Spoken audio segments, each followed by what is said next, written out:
All right, we're good to go. All right, good evening and welcome to the regular meeting of the Wooster City Council held by Zoom video conferencing and YouTube this Monday, May 18th, 2020. Thank you all for joining us and watching us on YouTube. As you know, if you have comments, you can direct them towards Mr. Scavelli and he will see if they are appropriate. I will remind you that comments need to be related to the agenda. And at this point in time, there is only one item on the agenda tonight, and it has to deal with a CRA or community reinvestment area tax incentive. So that being said, it is after 7:30 p.m. The next meeting is scheduled for Monday, June 1st, 2020. This year is picking up steam and May seems to have flown by since Memorial Day's this coming Monday. Mr. Paulo, sorry to disturb you there, but if you would, as clerk of council, call the roll. Mr. Ansel, Here. Mr. Bostancic, Here. Mr. Cavan, Here. Mr. Myers, Here. Mr. Sanders, Here. Mr. Silvestri, Here. Ms. Warden. Here. And we do have a quorum as a full complement of council is here. Our agenda will remain as presented. And at this time, I would ask that you stand and join the members of the city council in reciting the Pledge of Allegiance. I pledge allegiance to the flag of the United States of America and to the republic for which it stands, one nation, under God, indivisible, with liberty and justice for all. Thank you very much.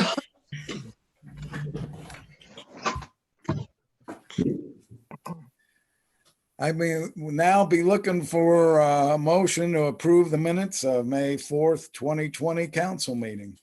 Moved by David Silvestri. Motion to approve by Mr. Silvestri. Is there a second? Second, Mr. Cavan. Who was that? Mr. Cavan. All right, second by Mr. Cavan. All in favor, please say aye. Aye. Those opposed say nay. The minutes of May 4th, 2020 are approved. Mr. Mayor, we welcome you. Wish we were in the same chamber, but that doesn't look like it's going to happen for a while. So we'll look forward to hearing from you, and at least we can see your smiling face on the video. There you go. Well, thank you, Mr. Reitendijk. Appreciate the kind words, and I too look forward to getting back to some normalcy, but we'll make do. We are moving in the right direction, I believe. So sooner or later, we'll be back to normal. Just a report, I'll try to keep it brief, but I just want to keep you in the loop because lots of moving parts are happening right now. So I want to start out by saying congratulations to the Wooster City Schools. The levy that was voted on this past spring was certified to by the Board of Elections, and it actually passed here, although it previously said that it had failed, but they found some ballots that hadn't been counted. So that's really a good thing for our city because it keeps our school system very strong, which is a critical player for us. So a good way to start off a report. This Thursday at 11 a.m., we are selling our city bonds. So if you are interested in seeing how that is going, Thursday at 11 is when the sale is to take place. It's pretty good timing right now, according to what Andre has told me. The 10-year treasuries are about half of what they were back in mid-March. So our interest rates should be heading a good direction from that. So this Thursday on that. something new that just was able to be reported to you is we are legally allowed to open pools this summer by the governor and director of health of Ohio. We have been studying this and doing lots of different gyrations. What it looks like we're going to be able to present as far as the plan to council is opening Freelander Pool this summer. It would open on June 15th and stay open to October and through August 15th. It'll be open 7 days a week from noon to 9:30 p.m. So that at this point looks like the only pool that we're going to be able to open due to some constraints involving, the 6-foot separation and the problems with some deck space and room at Christmas Run Pool. And the Knightsfield Spray Ground at this point is still not allowed to be in operation. They have not opened any spray grounds in the state of Ohio. So that is the plan at this point, to open on June 15th and stay open for 2 months. We have been working with the Salvation Army, 180, and the Housing Coalition Subcommittee on Homelessness. It's been in process for, probably a good 6 to 8 months now, where we've been having conversations with this group about how to address the homelessness issue in our city, and especially during the daytime, because that's when they seem to have no place to go and we're in need of some type of facility or place for them to go. So the Salvation Army, in conjunction with discussions with 180, which are our 2 shelters in Worcester, have come up with the idea of the Salvation opening a daytime homeless facility. They're calling it a living room. And where normally the Salvation Army closes to the people that have spent the night there at about 9 o'clock in the morning, and they cannot come back until after 4 p.m. in the afternoon. This would then open a space in the shelter where people could stay during the daytime hours, do their laundry, take showers, and have a meal and those kind of things. So it's really been a very collegial relationship with everyone, and people are working hard to make this happen. Even the county is weighing in on being a partner in this now with us, and also possibly through the Jobs and Family Services. So it's something that we feel pretty strongly is a good direction for the city to move. Really, the Salvation Army is already set up to do these kind of things, and I know that Madeline Dwyer, the person in charge at the Salvation Army, has worked hard to bring this about. So the one thing I mentioned to some of the council here earlier is that we have been looking at how to fund the thing. This year, and we can ask questions of the different group in our administration who has the knowledge on this, but our CDBG granting funding, every year we have allotted money to the Viola Startzman Clinic and things. This year and next year, because of the situation with the COVID virus, they are allowing the CDBG funds to be utilized for the homeless population. So things that we've used for infrastructure in the past, critical infrastructure, can now be dedicated to the homeless population, and working in conjunction with a shelter like Salvation Army. So that would be the way that we would propose handling our portion of it. I know the Salvation Army has then been doing some fundraising with groups. I know the Wayne County Community Foundation has said that they will be involved if this comes about. The commissioners have looked into being a partner in it also, and then some of the churches also have said that they are interested in being involved. So So I think that we've got most of the thing where it will happen this year if everybody feels it's the right direction to move. So we can discuss that at any point, President Bitendijk, whatever your pleasure. If you want me to finish with the report and then circle around to stuff, we can do that. So is that the best way to operate there, Mr. Breitendijk? I would just finish up your remarks so we can move on down the agenda, please. Okay, that can be handled. We've been looking at a transportation plan with Community Action and Wayne County. We've had a bus routes here in Worcester for the last, probably four years, maybe 5 years, that has worked extremely well. We've been utilizing Community Action as the group that has been overseeing the whole transportation system. And Worcester Transit has been a great partner in helping us. We will still continue with our bus plan, but the county would like to do something where they bring a group out of Stark County called SARTA and utilize that as a county expansion of the transit plan. So those talks are in the works and continuing. I just wanted to bring you up to speed on that. Downtown is moving forward with our streetscape. I unfortunately have to inform you that the bricks for the downtown streetscape have been delayed, and it's because the manufacturer is a Michigan company, and I truly don't. And I have hard enough time following all the stuff that's rolling out in Ohio, so I'm not an expert at all on Michigan. But the governor up there has some sort of a event going on with their businesses, and they're not opening up at this point in time. So I don't know how long that is going to be delayed, but unfortunately our bricks are part of that.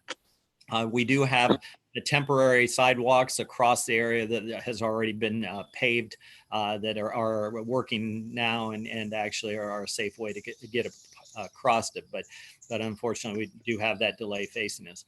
Outdoor dining began on May 15th here in Worcester and across the state, and the dine-in restaurants can begin this Thursday, May 21st. So that's great news for our city. I know it brings some normality back in, and I know all of our restaurants in the downtown area and throughout the city are excited to try to get back into that normalcy. It's been reported that the Scheffler Group and Artiflex, the manufacturers here in town, have instituted some layoffs. We hope the automotive industry is back up and running soon, and we wish our local businesses well in dealing with the challenges that this COVID has posed. Both of those manufacturers are in our top 10 businesses in Worcester, and with Scheffler being the largest employer in town. So we are concerned for that, and as I say, wish them a quick recovery from this situation. We're finishing up our major ODOT large city paving projects for this year. They are and were Quimby, Milltown, Highland, and North Street. I'm pleased with the results, and I believe our team are pleased with the results that we've gotten out of those 4 streets. We are still doing our local paving. They are Hancock, Prospect, Maiden Lane, Maple, Callow Hill, Hickory Lane, and Armstrong Road. So that we'll be doing those more on the local side, where we're using our local infrastructure dollars for that, where we got ODOT dollars for the large projects that I mentioned earlier. We're in the final stages of the charter review, finalizing all of the language in that, and we have an application for a Transportation Improvement District, a TID grant that is coming due here before the end of this month, and figuring out what needs done to bring our rec programs back online. So, and lastly, Worcester Community Hospital restarted the voluntary surgeries, and they are going well from everything I know. And COVID patients are still very few, maybe 1 or 2 in there at a time, and we're very thankful for that. So, and that's the end of my report, and we're all here to answer questions if council has them. All right. Thank you, President Biden. Thank you, Mr. Mayor. And that concludes item 3 on the agenda. And I've been wanting to say this forever. Ground control to Major Sanders. We've lost your picture, so I don't know where you are. So if you can hear me, your camera's down. I can see. No, he's there. He has 2 things. Okay. I see him, but I can't see Beitendijk. Yeah, mine just went out. God, I love this. I love this. There you are. I love this HP. It's worked so well. Anyways, that brings us to item 4, and there are no petitions.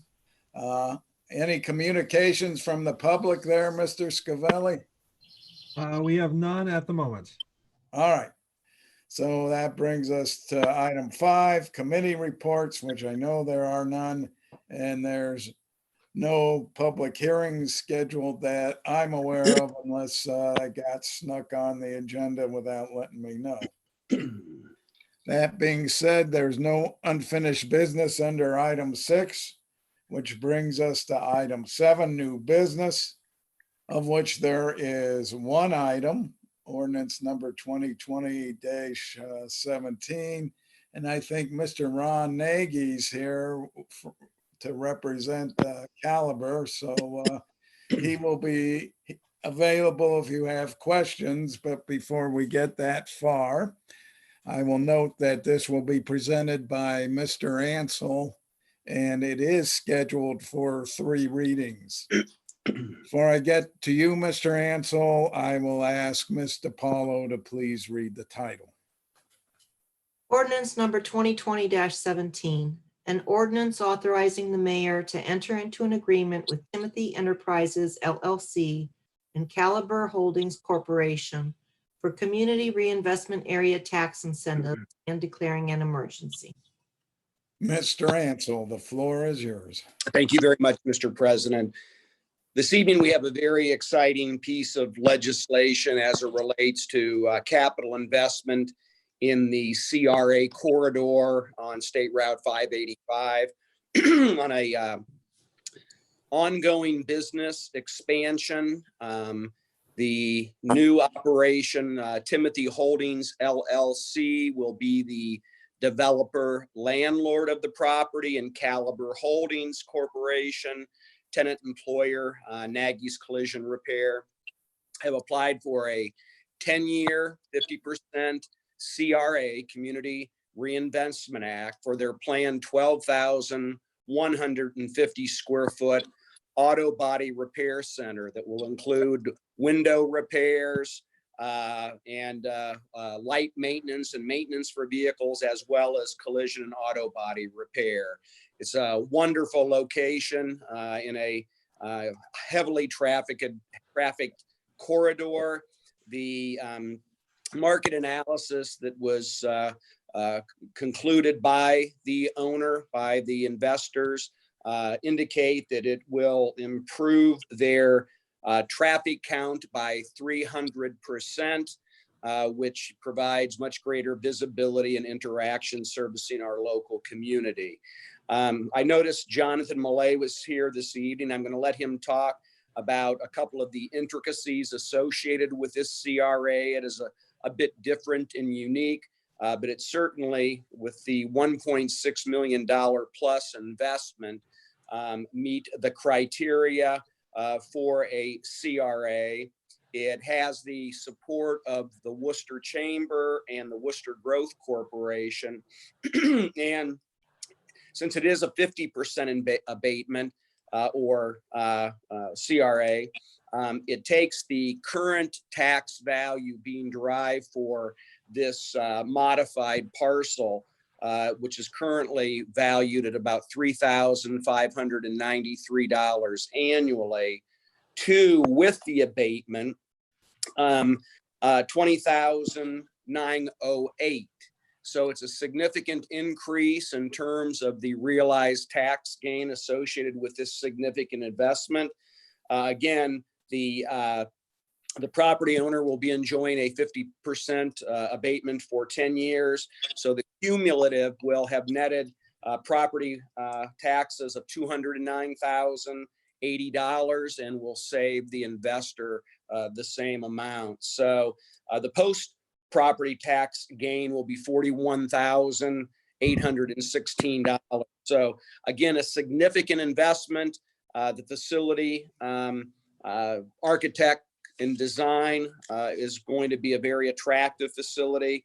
Job creation, it will retain 7 jobs and add a potential 5 new jobs, bringing the payroll, annualized projected payroll after project completion to $908,292. So again, significant, and that comes out to a $36.39 per hour average wage for the folks involved with this business operation.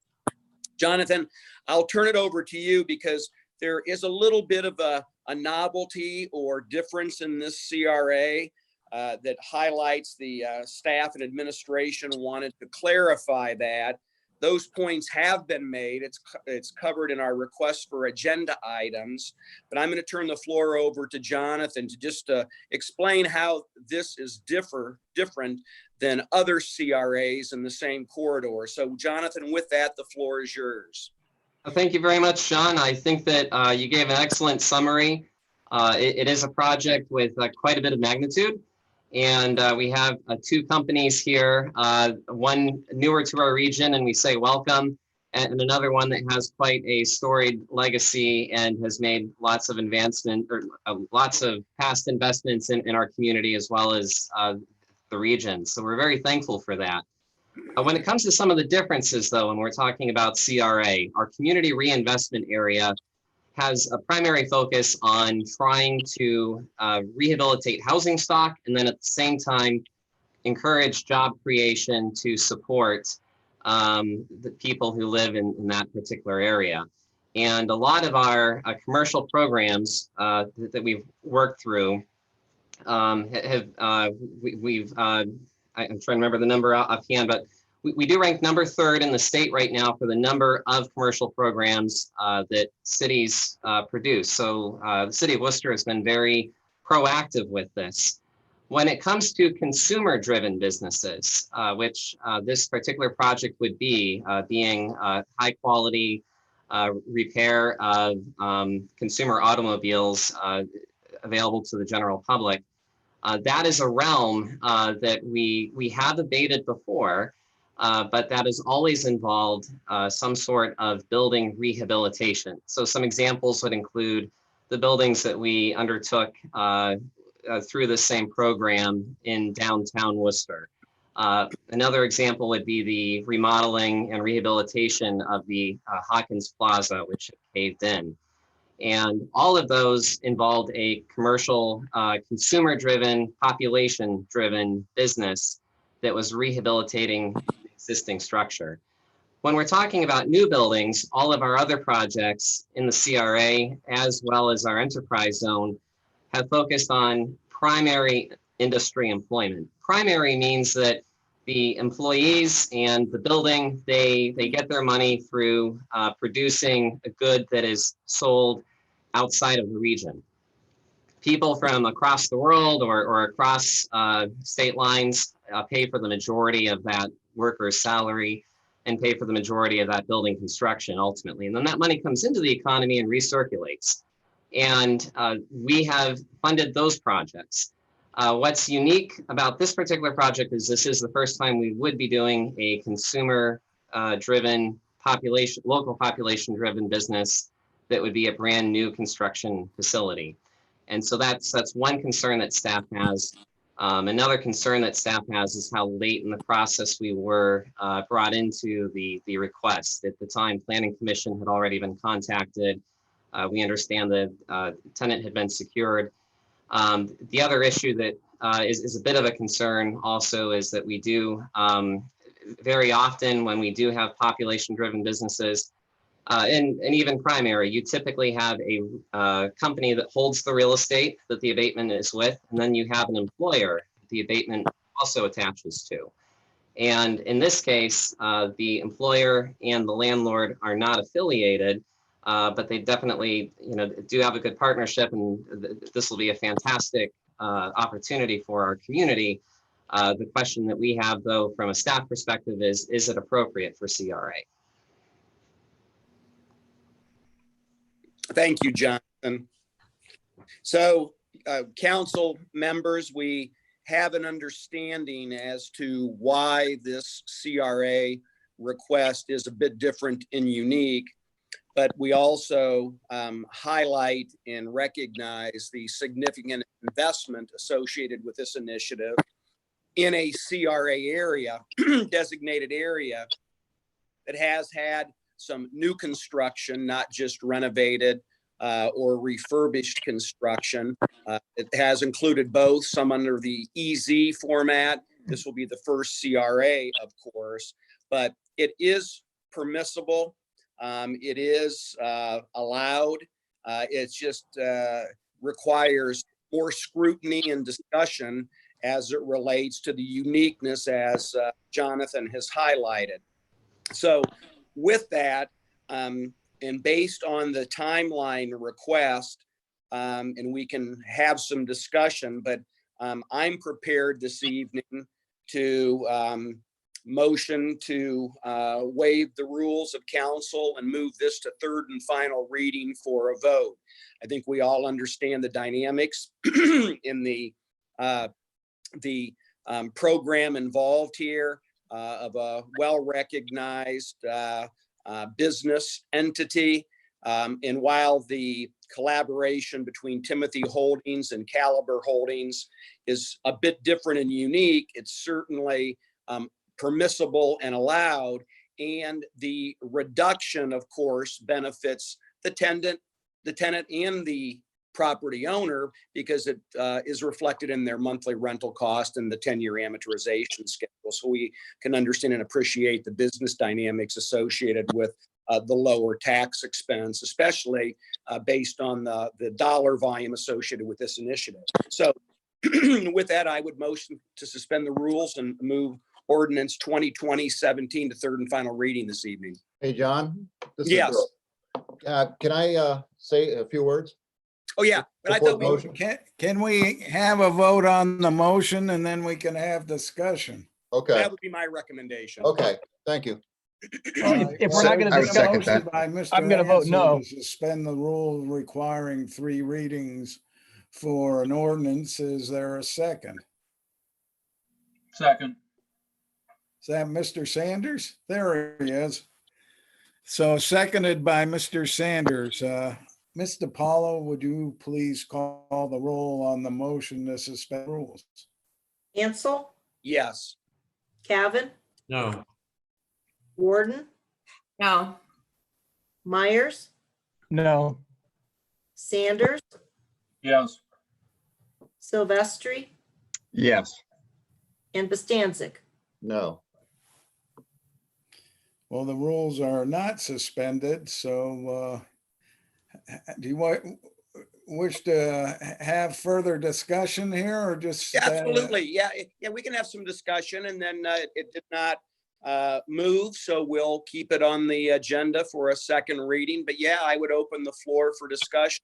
It would be most appropriate, please. yeah, this is Go Bill. ahead, Bill. Yeah, Mr. Bostancic, you were the one that. Oh, okay. Okay, thank you. Couple of things. I do like the project. In fact, I think it'll be great for the area, and I know they do great work because they've worked on my car before when I've had some fender benders, and they have a great reputation. So I have nothing but praise for the people who are doing it. But my problem is I don't think it's this project is in the spirit of the CRA, and we're getting to the point where we're giving tax abatements to all new construction now, and not really. I mean, it's going to be built in a greenfield area, not a, if it was maybe a brownfield area, which maybe would have had some problems from maybe some pollution in the past, where it was an area that really needed development and had those kind of problems, I could possibly go for something like this. And it's not rehabbing a building or replacing an old building. It's completely new construction. So I think that's sort of getting on a slippery slope with the intent of the CRA. So I think we at least need to look at that again for another 2 weeks. But right now, I as it is, unless I hear something different, I don't think I could support it. I like I said, I like the project. I like the people that are doing it. They do great work. But I have to go with what I believe the intent of the CRA is, and I don't think this is it. Thank you. Councilman. If I could echo, oh, I'm sorry, go ahead, John. I said, that's a very, very good point. And while we have Jonathan here, Jonathan, can you shed some light? Because, you know, that parcel, that acreage there has qualified for EZ, new construction, 100% abatement, which is much more significant than being requested for this CRA. So that was one of the things that I liked about it. We have retail buildings there with the Fastenal building, and that was a speculative EZ. We have the Bauer Ladder facility. We have Compact. We have Bosch leasing space from the developer of that parcel. We have the Daily Record. That's an EZ corridor, and those all receive much higher levels of tax abatement. The Daily Record does not. Huh? Oh, the Daily Record did. You're right. I stand corrected. I stand corrected. But Jonathan, that being noted, with that development and new build there at the much higher EZ levels, what was the strategy? And again, I like the lesser amount because it does put some level of tax dollars. You know, we always talk about green fields or vacant space generating $3,000 or $4,000 an acre. This has substantially higher return on investment, but can you shed some light for council regarding that issue? Yes, when it comes to the enterprise zone, and the rules actually changed just in the last couple of years, but that was exclusively dedicated toward primary employment. Again, the jobs that a community can help gather in that receive most of their revenues by selling to customers outside. Jonathan, let me interject. A minimum of 3 jobs. I'm sorry? A minimum of 3 jobs in the enterprise zone. You have to have 3 new jobs. This has 5 new jobs. For the city of Worcester's enterprise zone, the minimum is 10. And for our surrounding county, the minimum is 1. The state minimum is absolutely just 1. For the CRA, the minimum is 2. But the city of Worcester has always practiced that, with exception to projects outside of city or outside of the city's enterprise zone, that's always been limited to jobs that are primary or connected to the primary industry with 10 or more positions. Along the corridor, we do have a lot of projects that have utilized that, primarily enterprise zone. Some projects that haven't in the same corridor, is Mr. Cavan mentioned that Daily Record had not, FEW had not, Fastenal had not. Those and Fastenal, I guess, is a case in point where they're a little bit more consumer driven. So we had not actually even received a request from them. Okay. Now, the CRA is very unique in that up until 2 years ago, it was the only program in the state of Ohio that really allowed retailers or consumer-driven population businesses to receive tax abatement.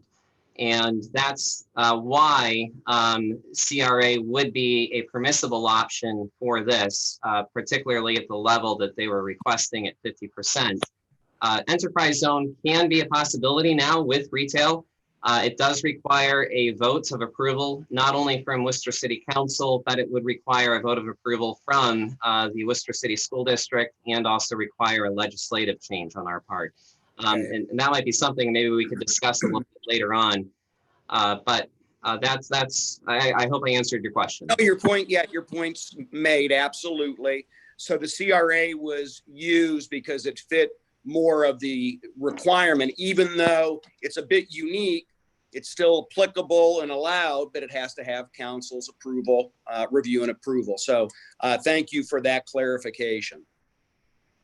If I could, I'd like to echo what Mr. Bostancic said, and just, I guess first of all, I agree that Nagy's has been a very important business for our local community, but I worry about setting a precedent. And in doing so, we are basically opening up the potential for tax abatements for a lot of future business expansion or new business growth, which I don't believe that was what the program was set up to do. Mr. Nagy, if I could just ask you quickly, is this expansion, does this expansion hinge on your receival of this abatement? No. So you're going to move forward with the project one way or another, but obviously it'd be nicer if you had it.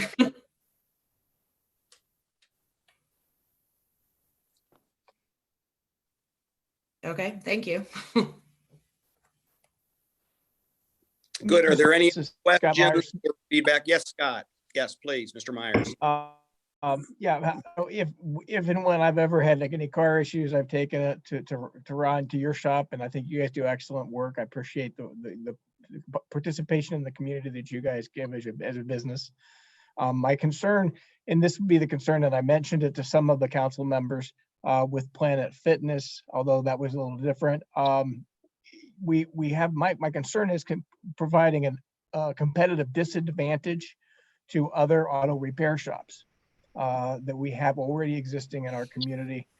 They fight for the same customers, and I'm just concerned. I'm not saying we won't go forward, that I wouldn't vote for this when it comes up around again, but it's just something that I think we should consider. I know that if it were a fast track application, it would be one of the considerations in the application. I don't believe it's one of the key considerations in this type of application, but I do want to point out that we would be providing potentially a competitive disadvantage to our existing businesses and employers in our community. Thank you, Councilor Myers. Good point. Any other feedback for council? Mr. Ansel, I wanted to go back to something that you had said earlier. Just looking at the numbers for a minute. You talked about the, I think the first number you gave was the 3593, which is the current annual tax obligation, correct? Correct. 3596, that's correct. Okay, it's under the table there, 3596. Yes. And then so just wanted to receive clarification. The annual city income tax retention is 11,749. So that's with the abatement, is that correct? Yes, that is retaining the job's income tax. Okay. One is property tax, one is income tax. Got it. So that's what we anticipate off of the new jobs. No, that would be retaining the existing jobs. Okay, and existing adding jobs. Yeah, keeping the 7 jobs generates approximately $12,000 annual income tax. The additional 5 jobs would be another $1,875 for a total income tax of $29,374. Got it. So new jobs, $1,875 annually, retaining the current jobs, $11,749. And so for the abatement is $20,908, and that's an annual number, correct? That is correct, Mr. Sylvester. Okay. Yes. So over 10 years, I get that math, 209,080. So, and then after the abatement has ceased or run out after the 10 years, it's the taxes due, the land taxes due on the property are 41,816. That is correct. Okay. That is correct.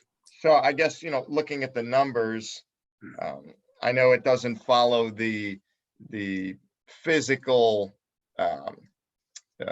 thing that we're used to, criterion that we're used to in terms of community reinvestment. But I think we also have to keep in mind this is an empty field currently that yields us, you know, $3,596 in land taxes, of which we only get a couple of percent, and we get no income tax off of that currently, that piece of property. So you know, I think it's a repurpose of that property in terms of, you know, providing some kind of tax relief to the applicant.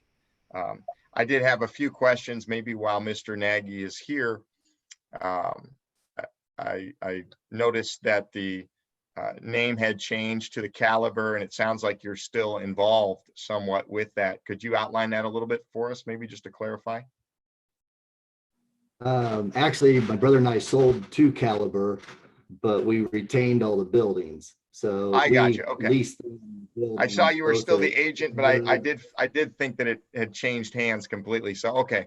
So you're the Yeah. property owners. But all employees, they kept all managers, general, everybody but me and my brother. But they did not, we retained Pro Touch, which some of you may have noticed the addition we're putting on there too. So that's ours, and then all the properties. Very nice. I drive by that on a regular basis. That steel building is going up very nicely. So, We're redoing the whole thing. It's going to look beautiful. okay. So I guess a question though, I noticed that the Orville location, Caliber has pulled out of there. You were leasing that, correct? No, they're still there. Oh, are they still there? Okay. Yeah, they lease the front and the bay, and we retain the corporate offices in the middle. Okay. Okay. Well, thank you so much. At least they're still paying me lease money. Well, it's good to see your business is still expanding, even though you're just the property owner and the agent in this particular case. But all the best with your project. Thanks so much. Thank you. Mr. Ansel, could I make another point? Oh, please. Yes, absolutely. Okay, thank you. This has to go to a little bit what the mayor was talking, just almost led off with today, was that the school levy that we thought had failed passed. And I don't know what the final figures are, but it had to have been relatively close, I would think. And I don't like the trend where we're going to start giving automatic tax abatements in empty fields and in CRAs. And I think it sets a bad precedent. And we know the school system needs the money.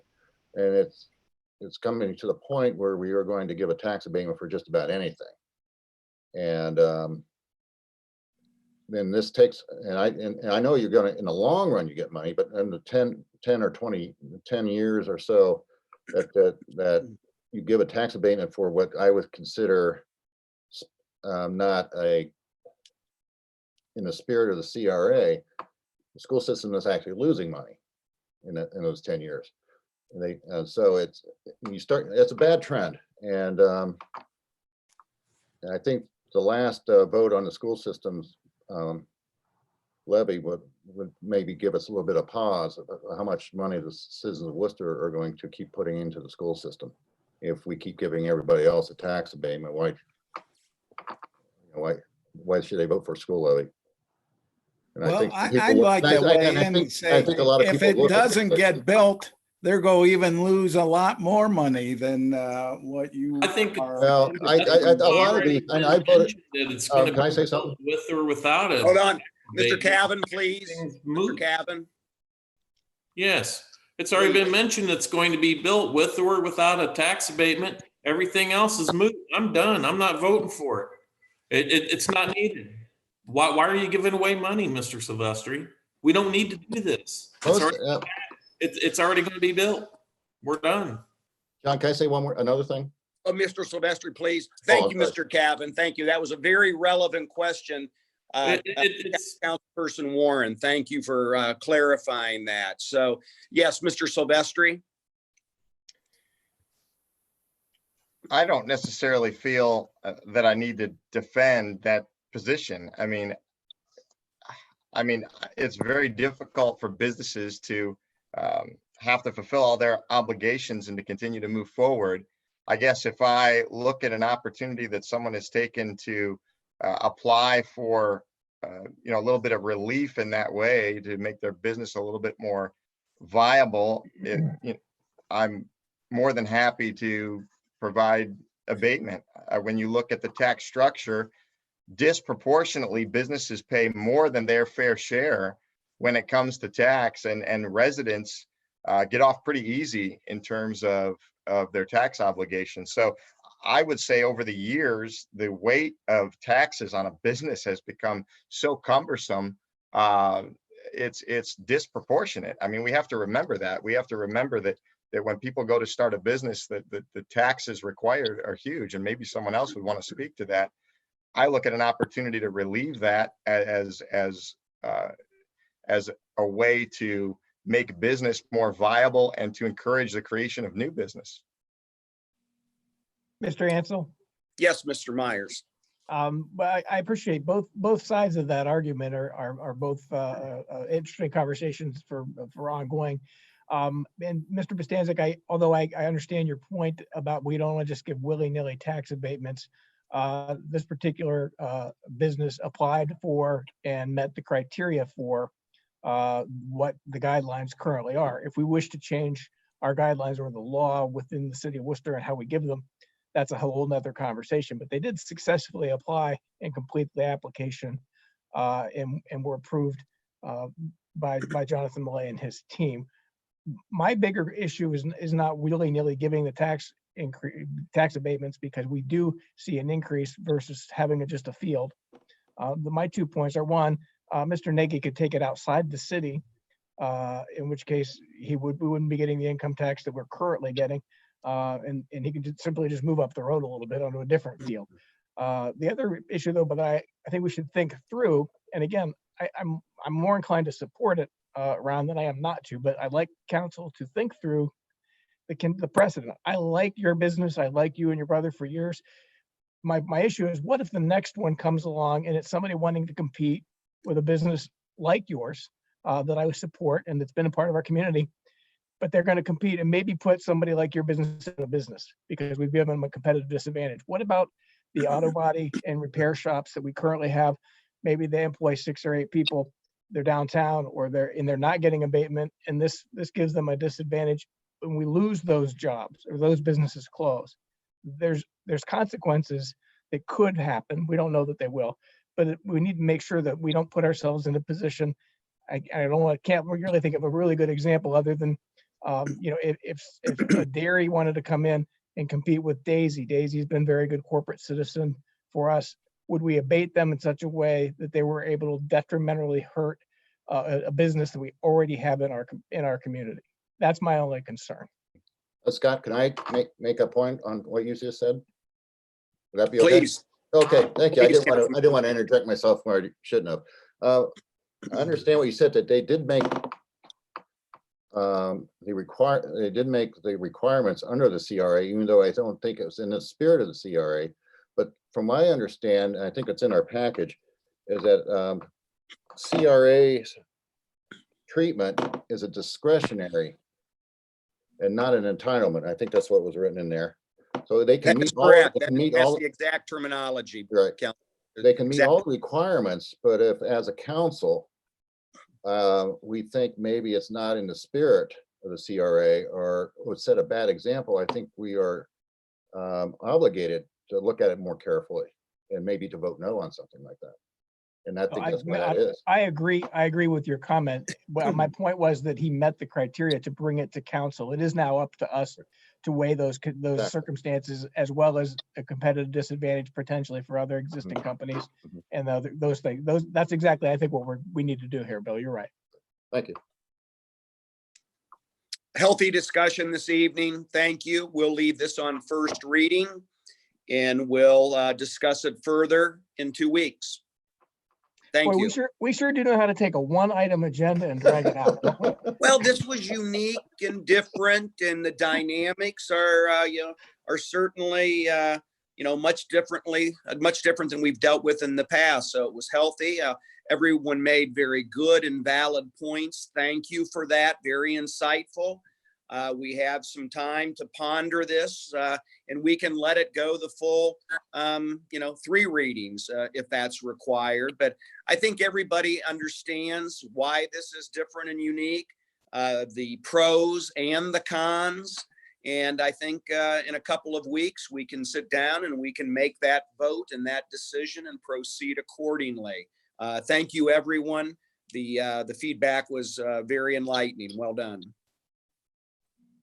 All right, we will consider ordinance number 2020-17 as having its first reading. That brings us to the miscellaneous portion. And first, I would like everyone to have a safe Memorial Day. And we certainly owe a debt of gratitude to all those veterans that went before us to allow us to have this open, dynamic discussion in the government that we have. So hopefully everyone will take a moment to remember those that have fallen, that fought for this country or served this country.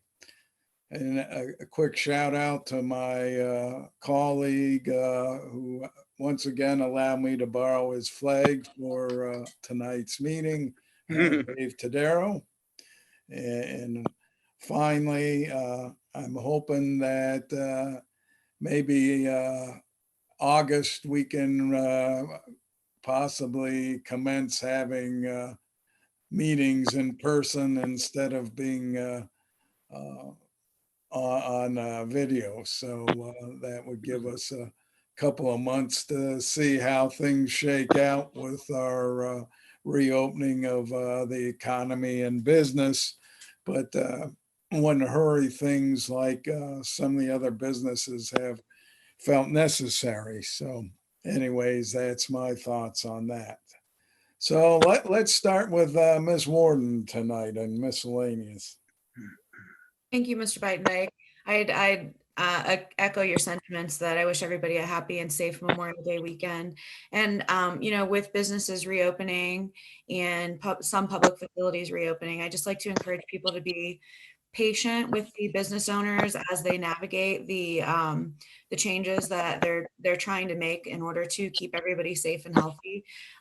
This is not something that I think anyone has experienced in their lifetimes, and I think patience is probably a virtue that is lost on many of us these days. But it'd be really encouraging to see some of that be exercised with the business owners who have been struggling in more ways than we know. So I'd just like to encourage people to do that. Thank you. All right, Mr. Silvestri. Yes, thank you, Mr. President. Well, we have a lot of good news, and like we have mentioned, things to be thankful for this evening. So I hope everyone out there is staying healthy and getting back closer to a state of normalcy in day-to-day activities.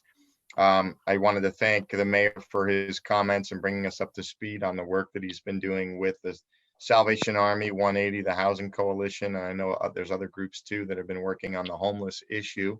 And I want to thank Madeline Dwyer there of the Salvation Army for moving things forward. And I'll be looking forward to hearing what continues to develop from that relationship. More immediately, ecstatic to hear that we're going to be able to have at least one pool open. And Mayor, just to make sure I have all the details correct, June 15th, there will be the open date for Freelander Pool all the way to August 15th. Is that correct? Through August 15th. So really 15th. 2 whole months. Actually, I think Joel sent something out to council as you were meeting here tonight. So you should have that information. So I'll have to check. I'll have to check my email. At first, I thought you were going to give us a couple more months, Mayor, but yeah, I think you mistakenly said October. Sorry, it's August 15th. Yes, okay, so 7 days a week though, from noon until 9:30 p.m. So correct. That's excellent news. I know there were a lot of people very disappointed at the thought of not having any city pools open. So I think this is a great compromise. It's a great opportunity to show some goodwill. And thank you so much, Mayor and Joel and staff for working hard to scramble and make this happen. So Yep. All the kudos to the recreation department for everything they've been doing the last couple months, getting ready for this. So. Ashley, thank you so much. Please pass that on to your group, if you would. I will. Thank you very much. Yeah, thanks. And just for Ashley. council's knowledge, Worcester Transit does have a bus route that goes from throughout the city up to Freelander Pool and picks up kids and drops people off. So that is in place. Great. Thank you, Mayor. That's all I have. Thank you, Mr. President. Mr. Sanders. Nothing to add, Mr. President. All right, Mr. Myers. Thank you, President Biden-Dyke. Mayor Brenneman and Mr. Montgomery, I know you've been working hard with those folks on the housing and the homeless issues. I know it's not a simple, straightforward thing. It's a complicated issue in our community, as it is in a lot of communities throughout the country. But I would encourage you, and I would let you know that I would support financially getting involved in helping out in this cause. I think the people that are behind it that you've been working with are probably the best advocates. They're most experienced and trained to help these people more so than, I wouldn't know what to do if we had money to do it. So I think I would help to support council's vote to find the funds to make that happen. One of the things that was brought to my attention, not specifically about homeless, but about a hand washing station downtown on our square, something nice, not plastic temporary, but we might want to consider that not only because of the COVID virus, but because we've always wanted to encourage people getting food from our downtown restaurants and things and going and staying on the square and eating and having a hand washing station. And we have water already down there. So it's just something we might want to consider. That's not a very expensive item. And as probably you all know from past comments, I fully support the opening of the pool. And I want to thank you guys. I know that's a difficult decision too. And it has a lot of different parameters with it. But I appreciate the hard work that the Recreation Department has done and the consideration that you guys have given on that very issue. We can always probably pull it back if something were to go in the wrong direction. But I appreciate the hard work you guys did and look forward to having the pool open. Thank you. Mr. Cavan. I too would wish everyone a happy Memorial Day and a lot of good ideas out there. I like that hand washing remark, Mr. Myers. That was pretty timely. And Jen, your comments were spot on. Thank you. And I would just wish everyone a happy Memorial Day again and be safe. Thank you. Mr. Bostancic. Yes, just a quick question for the mayor, if I could. When you were talking about the streetscape project downtown and the lack of the delay in the bricks, are they completely done and just waiting for the bricks, or they have a little more, or are there still work to be done before the bricks get laid? No, the team is still working hard at it. Simonson Construction is our general contractor, and they have lots of other work to still complete. So they're not sitting waiting on the brick, but the brick are delayed, and we do not know exactly when they might be delivered. Thank you. And Mr. Ansel. Yes, great news regarding the reopening of the pool. This had a lot of public input and support, and it was really highly visible. And we're very fortunate that the governor made the decision to allow us to proceed. And I'm sure that with watchful eyes and proper controls, it'll be a much appreciated opening this June 15th. Thank you to our veterans who served so faithfully, ensuring our liberties here in the United States. They're our true heroes. I certainly recognize their commitment and sacrifices this Memorial Day. And then finally, I commend the administration for their proactive engagement regarding the homeless coalition cooperative with the Salvation Army, 180, the other organizations, the county. That living room concept has great merit, and it sounds through everybody's engagement and cooperation and financial support, something positive outcome will occur on that initiative. So well done. Thank you. And with that, I would motion to adjourn, Mr. President. Well, I'll hear your motion, but before I ask for a second, I want to give thanks and a hat tip to Mr. Scavelli for once again orchestrating this meeting, and appreciate your efforts. Thank you very much. Thank you. Nicely done. Thank you. So is there a second to the motion to adjourn? Second. Second, Mr. Silvestri. All in favor, say aye. Aye. Aye. We're adjourned. Thank you, Good night, one and all.